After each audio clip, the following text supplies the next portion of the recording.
Amazing. So thank you so much, Simon, for joining me today. It's so exciting to have you here. And, the book is phenomenal. So I'm really excited. I'm going to do a quick introduction and then go straight into the questions. So, Simon Alexander Ong is a personal development entrepreneur, coach, and public speaker. His work has invited him onto Sky News, BBC Radio London, and LBC Radio. And in 2018, Barclays UK featured him in a nationwide campaign asking him questions on how families can embrace better lifestyle habits. And his insights have been actually featured in the HuffPost, Forbes, and The Guardian. And Simon regularly speaks for organizations, public events, and conferences, including the Peter Jones Foundation, the World Business and Executive Coach Summit, and the London School of Economics. And the book in Energize, Make the Most of Every Moment, we are actually introduced to the art and science of energy management. So here we are. Um, so I've got to ask you, because obviously you do explain a little bit in the book about, your own journey into this. And so I Mm. wanted to ask, like, what made you feel that this was the right time to actually write this book? Sure, I think there were a couple of things that contributed to writing this book. The first was my own journey. I started my career in the financial services industry, which is not particularly known for having great work life balance. And so I went for a period in which I felt burnt out physically, mentally, emotionally, and also spiritually. And so I wanted to lean into a little of that journey, what it was like to have no energy, to be exhausted, to be drained, but also the flip side, what it was like to actually be doing something meaningful, something that made you feel alive and that brought you joy, but also starting to prioritize your own health. Mm. And the other contributing factor was when I looked at some of the most successful individuals across any industry, what I noticed is that they weren't necessarily the fastest, the strongest, or the smartest, but they were the best when it came to managing their energy Mm. because they understand that you cannot show up as your best self if you are always beginning every day feeling exhausted and drained. And so those were the key contributing factors to writing about energy. But also, it was a question that I have been asked a lot. Every time I was speaking on stage, I would come down and people would come up to me and they would say, Simon, your energy on stage was infectious. And if I could have just a small percentage of your energy, Mm. I could go on and accomplish so much in my life. Yeah, I agree. I agree. I would just like that would be amazing if you could just split yourself up and just share the wealth amongst us all energy deprived people. But why do you think people do really struggle with energy management generally? Sure, I think the big reason is that we tend to feel it is something that we can put off. I mean, a lot of the things that I share in the book fundamentally are simple practices that we can all embrace on a daily basis. But for whatever reason, we don't. I mean, it's like the English proverb: "An apple a day keeps the doctor away," Mm. and it's a saying that has been repeated through history. But yet, how many of us, for example, heed those words? Mm. Now, it doesn't necessarily mean you have to have an apple a day, but the message that comes from the anecdote and the proverb is that we have to have fruit as part of our diet. Now, many people that I speak to, yes, they'll have fruit, but it's more of an afterthought. Mm. It's something they think about once they've had their had their sort of junk food or their takeaway, and then they think about having a little bit of fruit. But it's not really a priority when it comes to their daily routine and lifestyle. So for me, I think the reason why we don't put these things into action is because we put them off in the belief that our future self, whether that future self is tomorrow, next week, or next year, that future self will pick that habit up at some point. Mm. The reality is, if we don't actually embrace it today, we're never going to embrace it in the future because we keep putting things off. All the pressure being put on this future self when in fact our future self is a result of our present self. Mm, And so we've got to make those choices now that determine where we will arrive tomorrow. We can't assume that that future self will take on those habits and choices that the present us isn't taking. mm, And if there's anything that the last couple of years has shown us, we've gone through this pandemic which has affected every man, woman, and child across the planet. mm, And what that has reminded us very clearly is that health is the first wealth. You can't accomplish some of your big dreams in your life, your career, or your business if you don't have the health to do so. mm. Put it this way, I mean, if you speak to healthy individuals, they'll share lots of their hopes and dreams with you. But for the sick, they only have one, and that is simply to be healthy again. Yeah. And it's why we mustn't take our health for granted. Because once we have a baseline level of good health, what happens is we also have a baseline of good energy. Yeah. And once you have that in place, you set the stage for making meaningful progress in your life. Yeah, no, I totally agree. It is so fundamental, but we do just put it on the back burner so much. And obviously, as you mentioned, you put so many amazing tips in the book about maintaining your energy. And I was just wondering, what do you think is the most important factor about maintaining your energy? If you could like pick something, from your book, which one would you think is like the wow, the one?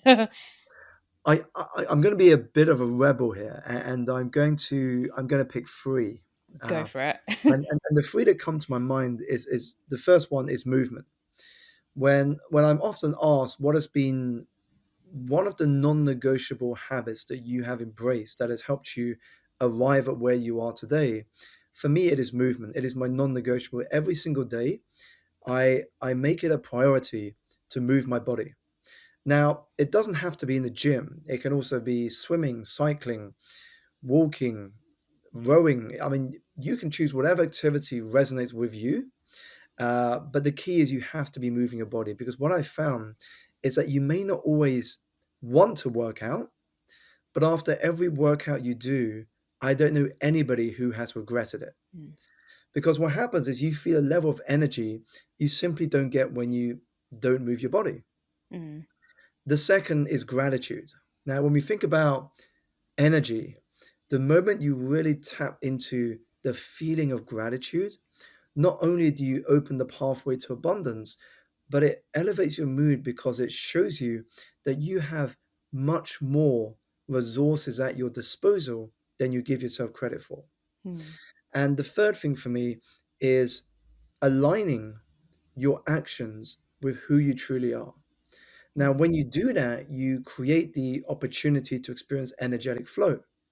The reason many of us don't get to experience this is because what we do is at odds with what we really want to do. So, mm, for example, if you do a job or a career that does not give you the opportunity to express your potential or utilize your skills and your talents, what happens is you create some tension in your life. Now, that tension can be in the form of stress or frustration or anger, these sort of emotional feelings that rise because your true self is being suffocated by something that simply is not aligned to who you are. And so once you look at these three areas, these would be three of the points I would take out. What happens is your experience of how you see yourself and what you see as possible transforms for the better. yeah, no, 100%. Oh, gosh, that resonated with me so much. That oh god, yeah, no, definitely. And you're completely right, which is, you there seems to be a lot of sort of emphasis Mm, on like glorifying busyness at the expense of our health. And mm. why do you think this is the case? And why do you think they're not sort of changing this kind of mentality?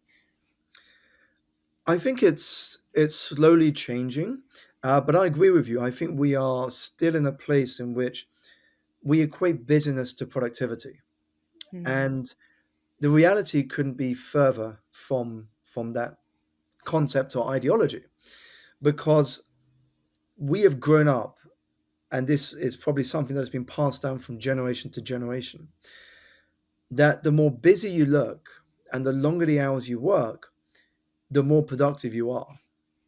But I personally know that isn't true. I was in a job in finance in which the hours were long. I had to work hard. I was very busy, but I wasn't really going anywhere. And I think that is a situation that many of us find ourselves in, which is we are busy doing lots and lots of different things. But the irony is we're doing lots of things for other people, but not for ourselves. Mm. And so what happens is that actually, when we slow down, that in today's world is a superpower. Because when we slow down, what happens is that not only do we put ourselves in a position to evaluate where we are and where we want to be, but also we begin to understand what is it we really want to do and access our creative potential. Mm. And so many of us rush through life, getting caught up in this busyness, living as if we are never going to die, and then dying having never really lived. Mm. And so to live is to really be aware of your circumstance, to be aware of what is it you're working towards, and to be aware that actually, once we begin living with intention, we realize how important it is to live rather than to be busy. Mm. I mean, put it this way, when you get to the end of your life, people aren't going to celebrate how busy you were. They're going to celebrate the story that you created, Mm. the impact that you had on other people's lives, and how you showed up in the world. And the thing is, you can't do those things if you're always busy and distracted, caught up in things that simply aren't meant for you, or trying to impress others, seeking validation from others, when the real voice that matters is your heart. It's Mm. what's inside. It's that spiritual guide. It's why the longest journey we make as humans are the inches from our heads to our hearts. Never an easy journey, but the most important and fulfilling.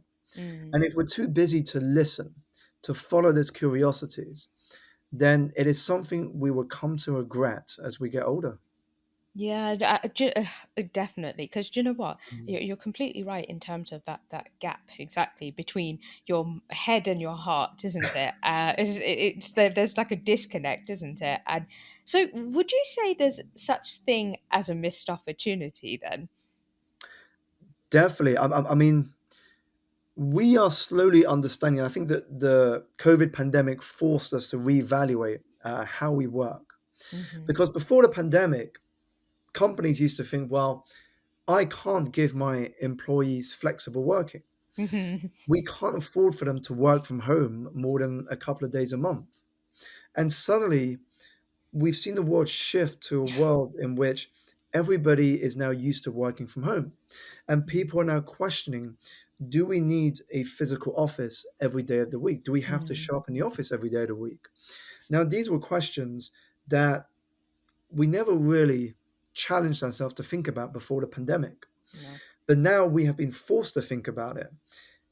And I think it's good to do so Hmm. because what it does is it opens the opportunity and space to really think innovatively about how we get the most out of our people. And that it isn't just business and FaceTime that contributes to success, but really understanding what makes your employees tick, what Mm. motivates them, what inspires them. Because when I've worked with businesses, what I've noticed is that those who show their teams, their employees, their stakeholders that they are trusted, appreciated, and valued, guess Mm. what happens? That business flourishes. Yeah. Because when you give people the space for their potential to show up, you give oxygen to talent being unleashed. But when Yeah. you micromanage, when you say this is the way the world should be, and I'm not open to thinking anything new or holding any other perspective, what happens is that you serve a prison sentence to everyone's potential. Mm. You do not give them space to express the very talents that you hired them for. And so I think we are being more aware of the realities of how do we access the human capital within our organizations and teams as a result of what has happened in the last few years. And I hope this trend continues Hmm. because ultimately every business, every community, every institution is based on its people. And when you understand and can relate to those people that are driving the business forward, I mean, they are the engine of every successful enterprise, then what happens is that they can relate more to you and Mm. they will work harder for you in very different ways to how you have been used to working with them. Yeah, that's so true. That's the thing, isn't it? It's like people aren't treated like human beings whilst Mm, they're working, and I think that's the fundamental problem. Is we've all been seen as sort of a cogs as part of a machine, isn't it? Rather than individual humans with like quite complex mm, backgrounds and emotions and things like that. And and this particular thing really resonated with me because obviously I find maybe this might be like a bit of a generalization, but I come from an Asian background as well, and when we were growing up, we had like parents, who were very concerned about financial situations, and and it kind of really sort of put a dent in your feelings towards finances. They were always sort of worried, and there was always like a negative view of it. So how do you deal with your own feelings around things like money and things like that when you've grown up with these kind of feelings from a very sort of negative mm. perspective? Definitely. It almost reminds me of a question I got asked recently at an event I spoke at, where the question was, how do you manage influences in your environment that you Mm, cannot change? Because in one chapter in my book, I talk about the importance of the environment that you have around you. mm, Now, in some situations, you won't be able to change who you spend time with. mm, So, for example, if you happen to be working in a company in which the culture can be somewhat toxic, or you are surrounded by members in your family who are influencing you in a negative way, so putting undue pressure on you, uh, challenge you to think the same way they do and not open to the fact that you want to live your own life, mm, then these are things that you can't change. Uh, but what we can do is we can dilute those influences. mm, So we can begin to dilute those influences by actually reading things that are more empowering and positive, or following people on social media who are open our minds to new ways of thinking, listen to podcasts. mm. One technique I share in a book is to put together your own MBA, which is a mental board of advisors, Yeah. people that inspire you, that you can seek counsel from in the domain of your mind and your imagination. And so, what we can do is we can dilute those influences, some of which we can't change, Hmm. uh, as a way of helping us to navigate those influences so they don't invade our space, but Hmm. we create some blocks to protect our energy from that. Yeah, no, 100%, because exactly, it can really just take over, Mm, especially if you've never really addressed it like directly, it's mm, there kind of subconsciously affecting you in some shape or form. And, speaking about environment, like this is very personal to me because, mm, for example, I live with a long-term disability, a chronic condition. I have mobility issues, which also affects my sort of dietary issues and mm. things like that.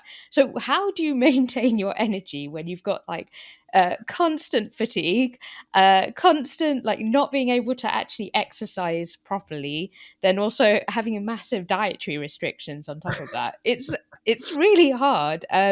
So, I was just wondering, do you have any kind of like suggestions or anything, even for our listeners who are in the same boat as well? So, just wondering what your thoughts were. Definitely. I mean, here's my thoughts. First of all, I, I'm not a big believer, and this is just coming from the people I have connected with and my own experience. I'm not a big believer in the fact that we are tired just because we're tired. Mm, And I'll share with you why. So in my book, I reference a story about a man called Nick Vujicic. Now, when we talk about disability, when we talk about uh, the fact that you can't do some things that many people can do in the world, I mean, this was a man who was born without limbs, mm, no arms, no legs, And when the nurse first presented Nick to his parents couldn't look at him. His Mm. parents didn't want to hold him. Now, when you're talking about conditions or illnesses or disability, here was a man that should have an excuse Mm. about not being able to do the things that most of us can do to energize. But what he did is he understood his constraints, and all of us will have different Yeah. constraints. Uh, he understood what his constraints were. But then within that, he said, well, what can I do knowing what my constraints are? Hmm.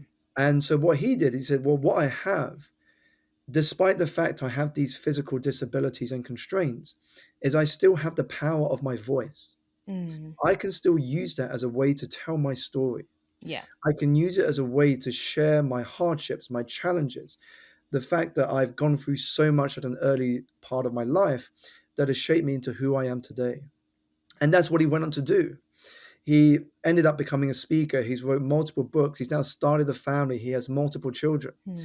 So what he did is instead of seeing those things that we can easily see as a challenge or something that stops us doing things that most could, he saw it as a way that energized him. He saw it as fuel for him being the sort of person he could be despite those constraints.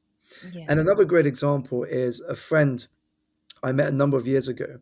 Now, she ended up in hospital for nearly 2.5, 3 years Wow. following an unfortunate accident, and which meant she couldn't walk for a period of time. Again, how she found her energy was by discovering art. I mean, Hmm. one of the things she could do lying in that hospital bed all those years was she could at least start learning how to draw and to paint. Awesome. And that became her medium, if you will, Hmm. to discover that energy. For her, it was a creative energy, but it meant that by the time she fully recovered, she was now transformed as a person who, in Hmm. the process of going through this injury and having these physical disabilities, she became an artist in the Hmm. process. And that transformation, that metamorphosis energized her. And so I think that what we want to do is that, yes, each of us will have different constraints, physical or mental, and those will come in different shapes and forms. I'm not saying don't acknowledge them. I'm saying acknowledge them, understand how they influence your life, because of course they will influence your life in a number of different ways. But once you understand that, ask yourself, given what I know with these constraints, what could I do Hmm. despite them? So what happens is that starts to empower you to do something rather than let it own you. Hmm. You own them. Oh, so that's awesome. Yeah, because it just sometimes you forget the things that you're also capable of, Mm, when you're in that. And so thank you for triggering that, because that's exactly what I did, was because I have mm, periodic relapses. So sometimes my arms won't work, sometimes my legs won't work.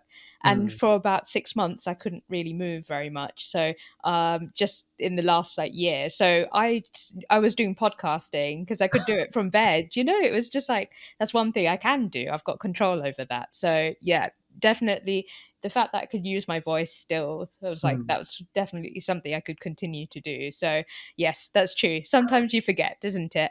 Attitude of gratitude. So Totally, yes, totally. definitely. And so obviously, given that you've done so much now, and so much of your life has changed and everything. So what does the idea of success mean to you now? Great question, because I think my version of success has evolved as I myself have evolved. Hmm. So when I was a child, just like yourself, I mean, we grew up in Asian households. Mhm. I believed that success was to do with money. It Hmm. was to do with a job title. Yeah. So if I were to become CEO, or I was to be earning six figures, or I was a banker, a doctor, a lawyer, or an accountant, then my family would see me as a success. Hmm. But as I've grown up, I've become wiser. I've started businesses. I've written books. I've spoken to audiences. For me, success now is much less of a destination, because I now understand that a destination does not exist. Because if it does, then what next? That's I true. mean, we get complacent if we believe it's a destination. In reality, we are a constant work in progress. And so for me now, the definition of success is twofold. First, success is constantly being better than who I was yesterday. Hmm. Because if I am, I'm making progress. And that for me is where success lies. And the second is the impact that I've had on the lives of other people. Hmm. Yeah. If I have moved people towards action, however small, through the work that I do, that for me is a success. So as long as I'm focused on those two things, I have no doubt that by the time I get to the end of my life, I will be a very happy soul. That's beautiful. Yeah, and no, you're 100% right. It's just sometimes we forget about service, and I think Mm, service is so important because you realize you're part of something much greater than just yourself. And so, mm, that's why I think like these kind of conversations are so important because it's true. It's just like you realize that you're part of this shared humanity essentially. mm. Um, oh, Oh my God. Yeah, no, absolutely. Jeez, yeah. That just kind of got me in the heart. He really did. No, absolutely. And hats off to you, honestly, with everything you've succeeded in life, and also your family and your adorable child. Really, really quite something. And sometimes that's some of the greatest creations you have. And so really Congratulations on all your successes, the book as well, your family. And so yeah, thank you so much for joining me today, Simon. It's been so enlightening and so uplifting, I would say. Yeah. Thank you so much for the opportunity.